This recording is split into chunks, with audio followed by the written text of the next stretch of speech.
അത് നിശ്ചയമായും കരുവന്നൂരിൽ ഇഡിയുടെ നീക്കം CPM-ന് കൊടുക്കാനാണ് എന്ന കാര്യത്തിൽ തർക്കമൊന്നുമില്ല. പക്ഷേ കൊടുക്കാൻ കഴിയില്ല എന്നാണ് എൻ്റെ ഒരു ഉറച്ച ബോധ്യം.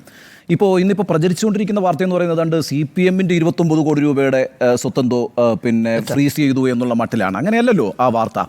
ഏതാണ്ട് 77 ലക്ഷം രൂപയുടെ അക്കൗണ്ടാണ് ഫ്രീസ് ചെയ്തിരിക്കുന്നത്.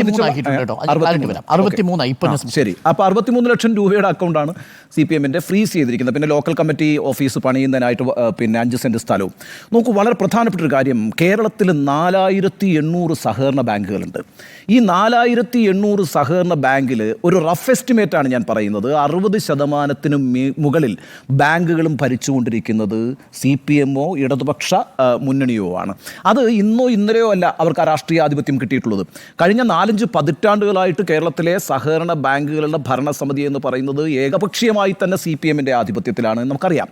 എന്നാൽ ഈ പറയുന്ന ഒരു ലോക്കൽ കമ്മിറ്റിക്കുള്ള ഓഫീസ് 5 സെൻറ്റ് സ്ഥലം വാങ്ങിക്കാൻ, അല്ലെങ്കിൽ ഒരു ബ്രാഞ്ച് കമ്മിറ്റി ഓഫീസിന് സ്ഥലം വാങ്ങിക്കാൻ ഏതെങ്കിലും ഒരു സഹകരണ ബാങ്കിൽ നിന്ന് 50 ലക്ഷം രൂപയോ 60 ലക്ഷം രൂപയോ മോഷ്ടിച്ചെടുക്കേണ്ട ഒരു ആവശ്യവും CPM എന്ന് പറയുന്ന ബഹുജന പ്രസ്ഥാനത്തിനില്ല. അത് നമ്മൾ ആദ്യം മനസ്സിലാക്കണം. കാരണം കേരളത്തിൽ സാമ്പത്തികമായി ഏറ്റവും മുന്നിൽ നിൽക്കുന്ന പ്രസ്ഥാനം ഏതാണ്? CPM ആണ്. ആസ്തികൾ CPM-ൻ്റെത് വളരെ വലുതാണ്. അത് AK സെൻറ്റർ തുടങ്ങി ജില്ലാ ആസ്ഥാനങ്ങൾ തുടങ്ങി നിങ്ങൾ ലോക്കൽ കമ്മിറ്റി ഓഫീസുകൾ വരെ പരിശോധിച്ചാൽ വലിയ ആസ്തിയാണ് ആ പ്രസ്ഥാനത്തുള്ള. ആ ആസ്തി ഒന്നും ഉണ്ടാക്കിയിരിക്കുന്നത് ഏതെങ്കിലും ബാങ്കിൽ നിന്ന് മോഷ്ടിച്ചു കൊണ്ടുവന്ന പൈസയുമായിട്ടല്ല.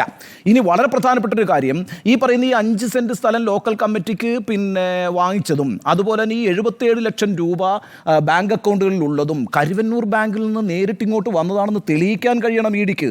എങ്കിൽ മാത്രമേ ഈ കേസ് സ്റ്റാൻഡ് ചെയ്യുള്ളൂ. അങ്ങനൊരു സാധ്യതയെ നിലനിൽക്കുന്നില്ല. അപ്പോൾ പിന്നെന്താ പ്രശ്നം? ഇതൊരു പുകമറ സൃഷ്ടിക്കുക എന്നുള്ളത് തന്നെയാണ്. നോക്കൂ, ഒരു പ്രധാനപ്പെട്ട വിധി ഇന്നലെ ഉണ്ടായല്ലോ. അത് ജാർഖണ്ഡ് മുഖ്യമന്ത്രിയുമായിട്ടുള്ള ഹേമന്ത് സോറനുമായി ബന്ധപ്പെട്ടാണ് ആ വിധി വന്നിരിക്കുന്നത്, ജാർഖണ്ഡ് ഹൈക്കോടതിയുടെ. എന്തായിരുന്നു ജാർഖണ്ഡിൽ ഹേമന്ത് സോറനെതിരായിട്ടുള്ള കേസ് എന്ന് പറയുന്നത്? 8.86 ഏക്കർ ഖനി അനധികൃതമായി കൈക്കലാക്കി എന്ന് പറഞ്ഞിട്ടാണ് എൻഫോഴ്സ്മെൻറ്റ് ഡയറക്ടറേറ്റ് കഴിഞ്ഞ ജനുവരി 31 മുഖ്യമന്ത്രിയായിരുന്ന ഹേമന്ത് സോറനെ അറസ്റ്റ് ചെയ്ത് ജയിലിലാക്കിയത്. അറസ്റ്റിന് മുമ്പ് അദ്ദേഹം ആ സ്ഥാനം രാജിവെച്ചു എന്നുള്ളത് ശരിയാണ്. 5 മാസം ജയിൽവാസം കഴിഞ്ഞ് ഇന്നലെ ഹേമന്ത് സോറൻ പുറത്തേക്ക് വന്നു. അപ്പോൾ ജാർഖണ്ഡ് ഹൈക്കോടതി അദ്ദേഹത്തിന് ജാമ്യം കൊടുത്തുകൊണ്ടാണ് പുറത്തേക്ക് വന്നത്. എന്താണ് ആ ജാമ്യ ഉത്തരവിൽ ഹൈക്കോടതി പറഞ്ഞത്? ഈ പറയുന്ന പ്രതി ആരോപിക്കപ്പെടുന്ന കുറ്റകൃത്യം ചെയ്തതായി ഒരു തെളിവുമില്ല. There is no reason to believe എന്ന് തന്നെയാണ് ആ കോർട്ട് ഓർഡർ. വിശ്വാസയോഗ്യമായ ഒരു തെളിവും ഹാജരാക്കാൻ ഇഡിക്ക് കഴിഞ്ഞിട്ടില്ല എന്നുള്ളത് കൊണ്ടാണ് ഹേമന്ത് സോറിന് ജാമ്യം കൊടുത്തതെന്നേ. അപ്പോൾ ഇത് ഈ പറയുന്ന ഇപ്പോൾ CPM-ൻ്റെ 5-7 അക്കൗണ്ടുകൾ ഫ്രീസ് ചെയ്തിരിക്കുന്നു. ഈ പറയുന്ന 5 സെൻറ്റ് ഭൂമി വാങ്ങിച്ചത് ഫ്രീസ് ചെയ്തിരിക്കുന്നു. ഇങ്ങനെയൊക്കെയുള്ള വാർത്തകൾ പുറത്തു വരുന്നുണ്ട്. പക്ഷേ ഇതുമായി ബന്ധപ്പെട്ട് ഇഡി എന്താണ് കോടതിയിൽ ഹാജരാക്കാൻ പോകുന്ന തെളിവുകൾ എന്നതിൻ്റെ അടിസ്ഥാനത്തിലായിരിക്കുമല്ലോ ഇതിനകത്ത് തീരുമാനം വരിക. നമുക്ക് അതുവരെ കാത്തിരിക്കേണ്ടി വരും. കാരണം ഇഡിയിൽ എനിക്ക് സോഴ്സ് ഒന്നും എന്ത് രേഖയാണ് അവരുടെ കയ്യിൽ ഇതുമായി ബന്ധപ്പെട്ടുള്ളതെന്ന് അത് ഡയറക്റ്റായിട്ട് കണക്ട് ചെയ്യപ്പെടണമെന്ന കാര്യത്തിലൊരു സംശയമില്ല. അതായത് കരുവന്നൂർ ബാങ്കിൽ തട്ടിപ്പ് നടന്നിട്ടുണ്ട്. ആ തട്ടിപ്പിലേക്ക് ഞാൻ പിന്നീട് വരാം. പക്ഷേ ആ തട്ടിച്ച പൈസയാണ് ഈ പറയുന്ന CPM-ൻ്റെ അക്കൗണ്ടിലേക്ക് വന്നതെന്നും ഈ പറയുന്ന ഭൂമി ഇടപാടിൽ CPM ഉപയോഗിച്ചത് ആ പൈസയാണെന്നും തെളിയിക്കാൻ ഇഡിക്ക് കഴിയാത്ത പക്ഷം ഈ കേസ് നിലനിൽക്കുന്ന പ്രശ്നമേ ഇല്ല. അതാണ് ഒന്നാമത്തെ കാര്യം. രണ്ടാമത്തെ കാര്യം, ആദ്യമായിട്ടൊരു രാഷ്ട്രീയ പാർട്ടിയെ ഇഡി ചാർജ് ഷീറ്റ് ചെയ്തിരിക്കുന്നു എന്ന വാദവും തെറ്റാണ്. കാരണം എന്താണെന്ന് വെച്ചാൽ കഴിഞ്ഞ മെയ് മാസം 17 നമ്മളിവിടെ ചർച്ച ചെയ്തതാണ്. ആം ആദ്മി പാർട്ടിയെ ചാർജ് ഷീറ്റ് ചെയ്തിട്ടുണ്ട്. ആം ആദ്മി പാർട്ടിയെ എക്സൈസ് പോളിസിയുമായി ബന്ധപ്പെട്ട് അരവിന്ദ് കെജ്രിവാളിന് എതിരായിട്ട് മാത്രമല്ല ചാർജ് ഷീറ്റ് ഉള്ളത്. Charge sheet enforcement directorate Aam Aadmi പാർട്ടിക്കെതിരെയും കോടതിയിൽ സമർപ്പിച്ചിട്ടുണ്ട്. കാരണം ഗോവ അസംബ്ലി തെരഞ്ഞെടുപ്പ് നടക്കുന്ന സമയത്ത് ആം ആദ്മി പാർട്ടിയുടെ പ്രചാരണത്തിന് വേണ്ടിയിട്ടാണ് ഈ വ്യാജ മദ്യനയമുണ്ടാക്കി പണം സംഘടിപ്പിച്ചത് എന്ന് പറയുന്നത് വഴി ആം ആദ്മി പാർട്ടിയെ കൂടി ചാർജ് ഷീറ്റ് ചെയ്തിട്ടുണ്ട്. അപ്പം രണ്ടാമത്തെ പാർട്ടിയാണ് CPM. ഈ കഴിഞ്ഞ 2 മാസത്തിനകത്ത് നടന്ന കാര്യങ്ങളാണ് ഞാൻ ഈ പറയുന്നത്. അപ്പോൾ ഈ ഒന്ന് ഞാൻ വിചാരിക്കുന്നതേയില്ല കരുവന്നൂരിൽ നടക്കുന്ന തട്ടിപ്പിൻ്റെ പൈസ എടുത്തിട്ടാണ് ഈ പറയുന്ന CPM ഈ ബ്രാഞ്ച് കമ്മിറ്റിയും ലോക്കൽ കമ്മിറ്റിയും ഒക്കെ ഉണ്ടാക്കിയതെന്ന് ഞാൻ വിചാരിക്കുന്നില്ല. കേരളത്തിൽ ഒരു ആസ്തിയും CPM ഉണ്ടാക്കിയിരിക്കുന്നത് ഏതെങ്കിലും സഹകരണ ബാങ്കുകളിൽ നിന്ന് മോഷ്ടിച്ചെടുത്ത പണം കൊണ്ടായിരുന്നില്ല. അങ്ങനെയാണെങ്കിൽ ഈ സഹകരണ പ്രസ്ഥാനങ്ങളൊന്നും ഇത്രയും കാലം നിലനിൽക്കുമായിരുന്നില്ലെന്ന് മാത്രവുമല്ല, അവിടെ ഏകപക്ഷീയമായി ഞാൻ നേരത്തെ സൂചിപ്പിച്ചതുപോലെ CPM-ൻ്റെ ഒരു രാഷ്ട്രീയ ആധിപത്യം ഉണ്ടാവുമായിരുന്നില്ല. കാരണം ജനങ്ങൾക്ക് ഈ സഹകരണ ബാങ്കുകളിലൊക്കെ വിശ്വാസമുള്ളത് കൊണ്ടാണ് അവരവിടെ പണം നിക്ഷേപിച്ചിട്ടുള്ളത്. അവർക്ക് അവരുടെ ആവശ്യങ്ങൾക്ക് പണം തിരികെ കിട്ടിയിട്ടുണ്ട്.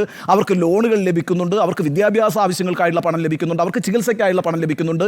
ഈ അർത്ഥത്തിലൊക്കെ സഹകരണ ബാങ്കുകൾ നന്നായി പ്രവർത്തിച്ചുകൊണ്ടിരിക്കുന്നത് കൊണ്ട് തന്നെയാണ് ആളുകൾ അവിടെ പൈസ നിക്ഷേപിച്ചുകൊണ്ടിരിക്കുന്നത്. അത് നിശ്ചയമായും CPM-ന്റെ ഭരണസമിതിയിൽ കൂടിയുള്ള വിശ്വാസം ഉള്ളതുകൊണ്ട് തന്നെയാണ്. അപ്പോൾ അതൊന്നും നമ്മൾ കാണാതെ പോകരുത്, ആ രാഷ്ട്രീയ യാഥാർത്ഥ്യത്തെ കാണാതെ പോകരുത്. എന്നാൽ കരിവന്നൂർ നിശ്ചയമായും മുഖ്യമന്ത്രി പിണറായി വിജയൻ തന്നെ പറഞ്ഞതുപോലെ ഒരു കറുത്ത പറ്റാണ്, അതിനകത്തൊരു സംശയവുമില്ല. കരിവന്നൂരിന് തൃശ്ശൂർ മാത്രമല്ല, കഴിഞ്ഞ ലോക്സഭാ തെരഞ്ഞെടുപ്പിൽ കേരളത്തിൽ ഉടനീളം അതൊരു പ്രചാരണ വിഷയമായിരുന്നു. CPM-ന് വില കൊടുക്കേണ്ടി വന്നിട്ടുണ്ട്. കരിവന്നൂരിൽ നമുക്കറിയാലോ, ആലപ്പാടൻ ജോസ് ആത്മഹത്യ ചെയ്തു. 60 വയസ്സുള്ളൊരു മനുഷ്യനാണ്. എന്താ കാര്യം? പിന്നെ ജപ്തി നോട്ടീസ് വന്നു, അയാൾ എടുക്കാത്ത പൈസയ്ക്ക് ജപ്തി നോട്ടീസ് വരുന്നു, ആലപ്പാടൻ ജോസ് ആത്മഹത്യ ചെയ്യുന്നു. എടച്ചേരി രാമൻ 10 ലക്ഷം രൂപയാണ് കരുവന്നൂർ ബാങ്കിൽ ഇട്ടിരുന്നത്, ചികിത്സ കിട്ടാതെ മരിച്ചു. നമുക്കറിയാമല്ലോ, വലിയൊരു ദൃശ്യമായിരുന്നില്ല 70 വയസ്സുള്ള ഫിലോമിനയുടെ മൃതദേഹവും വെച്ചുകൊണ്ടുള്ള ഈ പറയുന്ന അവരുടെ ഭർത്താവിൻ്റെ സമരം. 30 ലക്ഷം രൂപയാണ് കരുവന്നൂർ ബാങ്കിൽ നിക്ഷേപിച്ചിരുന്നത്, ചികിത്സയ്ക്ക് പൈസ കിട്ടിയില്ല. അതേപോലെ തന്നെ ഒരു മുൻ പഞ്ചായത്ത് അംഗം TM മുകുന്ദൻ, അദ്ദേഹം ആത്മഹത്യ ചെയ്തിട്ടുണ്ട്. നമ്മളുടെ മുമ്പിൽ ഈ 4 മരണങ്ങളുണ്ട് കരുവന്നൂരുമായി ബന്ധപ്പെട്ട്. ഒരു സംശയവും വേണ്ട, കരുവന്നൂരിൽ വലിയ വീഴ്ചയാണ് സംഭവിച്ചത് എന്ന കാര്യത്തിൽ ഒരു തർക്കവും വേണ്ട. എന്ന് മാത്രവുമല്ല, നോക്കൂ, 2016 തന്നെ കരുവന്നൂർ ബാങ്കിൽ ക്രമക്കേടുകൾ നടക്കുന്നു എന്ന് പാർട്ടിക്കകത്ത് പിന്നെ ചൂണ്ടിക്കാണിക്കപ്പെടുന്നുണ്ട് അല്ലേ? അന്ന് എനിക്ക് തോന്നുന്നു ബേബി ജോൺ ആണെന്ന് പാർട്ടി സെക്രട്ടറി ആയിട്ടിരിക്കുന്നത്. അവിടെ ആ വിഷയം ചൂണ്ടിക്കാണിക്കപ്പെടുന്നു. അതേക്കുറിച്ച് അന്വേഷണം പാർട്ടി നടത്തുന്നുണ്ടല്ലോ. PK ഷാജൻ, PK ബിജു എന്നീ 2 പേരെ വെച്ചുകൊണ്ട് അന്വേഷണം നടത്തിയതിൻ്റെ ഭാഗമായിട്ട് ജില്ലാ കമ്മിറ്റി അംഗമായിരുന്ന CK ചന്ദ്രൻ എന്ന് പറഞ്ഞയാളെ പാർട്ടിയിൽ നിന്ന് 1 വർഷത്തേക്ക് സസ്പെൻഡ് ചെയ്തു. അപ്പോൾ അവിടെ ക്രമക്കേടുകൾ നടക്കുന്നുണ്ട് എന്ന കാര്യത്തിൽ CPM-ന് അറിവില്ലായ്മയൊന്നും ഉണ്ടായിരുന്നില്ല. CPM-ന് വ്യക്തമായ അറിവുകൾ ഉണ്ടായിരുന്നു.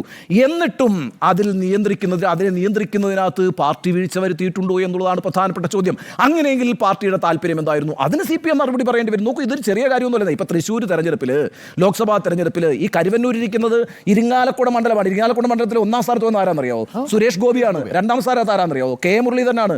3ാം സ്ഥാനത്താണ് സുനിൽകുമാർ. ഞാൻ പറയുന്ന ആ പ്രദേശത്തെ ഇഫക്റ്റാണ് പറയുന്നത്. മൊത്തം തൃശ്ശൂർ അത് ഇഫക്റ്റ് ചെയ്തിട്ടുണ്ട്, കേരളത്തിൽ അതൊരു വിഷയമായി വന്നിട്ടുണ്ട്. അതുകൊണ്ട് കരുവന്നൂരിൽ വരുത്തിയ വീഴ്ച എന്ന് പറയുന്നത് CPM-നെ സംബന്ധിച്ചിടത്തോളം അങ്ങേയറ്റം അപമാനകരമാണ്. അവിടെ നിന്ന് കൈകഴുകി മാറി നിൽക്കാൻ കഴിയില്ല. കാരണം പാർട്ടിക്ക് ഇതേ സംബന്ധിച്ച് കൃത്യമായ അറിവുണ്ടായിരുന്നു. അത് 2016 മുതലുണ്ടായിരുന്നു.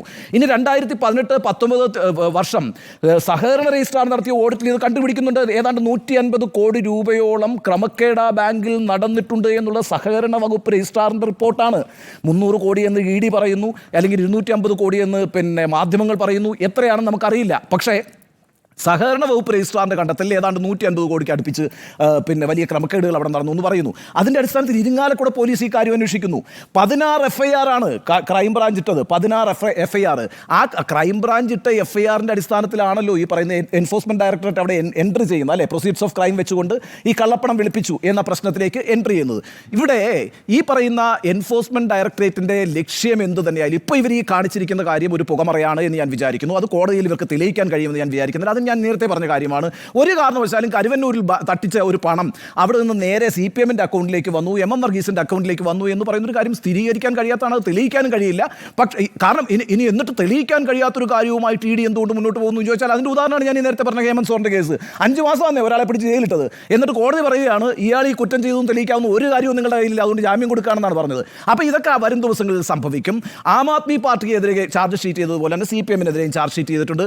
നാളെ ഒരുപക്ഷെ അത് ഇലക്ഷൻ കമ്മീഷനെ അറിയിക്കുമായിരിക്കും അവർ. കാരണം അറിയിക്കണം, അങ്ങനെയാണ് അതിൻ്റെ ഒരു നടപടിക്രമം എന്ന് മനസ്സിലാക്കുന്നത്.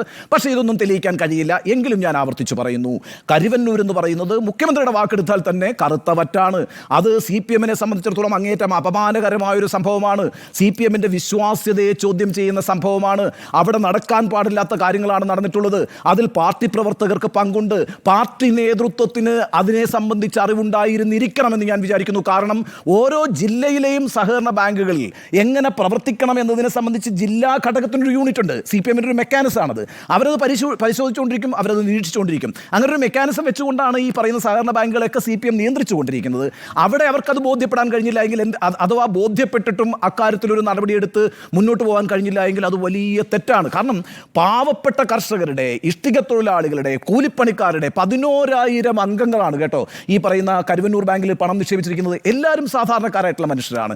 ആ സാധാരണക്കാരായിട്ടുള്ള മനുഷ്യരുടെ പണം വാങ്ങി എന്താ പറയുക ചുമ്മാ ദൂർത്തടിക്കുന്നൊരവസ്ഥ, ആരൊക്കെയോ എടുത്തുകൊണ്ട് പോകുന്നൊരവസ്ഥ, അത് കണ്ടില്ല എന്ന് നടിക്കുന്നൊരവസ്ഥ, അത് നിശ്ചയമായും വലിയ വീഴ്ചയാണ്. അതുകൊണ്ട് കരുവന്നൂരിൻ്റെ കാര്യത്തിൽ CPM പൊതുസമൂഹത്തോട് മറുപടി പറയേണ്ടി വരും. പക്ഷേ ഇപ്പോൾ ഈ ED കാണിച്ചിരിക്കുന്നത് ഒരു ഉമ്മാക്കിയാണ്, അത് വലിയ കാര്യമൊന്നുമില്ല, അത് കോടതിയിൽ പോകുമ്പോൾ തള്ളിപ്പോകുമെന്നാണ് ഞാൻ വിചാരിക്കുന്നത്. ഒരു സാമാന്യ ബുദ്ധിയാണ് കേട്ടോ, എൻ്റെ വലിയൊരു അന്വേഷണ ബുദ്ധിയല്ല.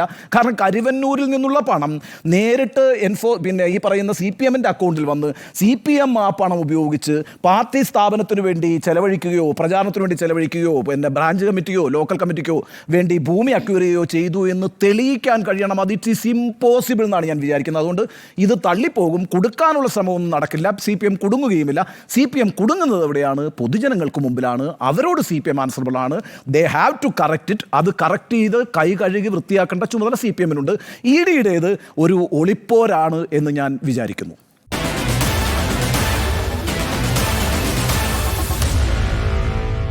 Meet the editors.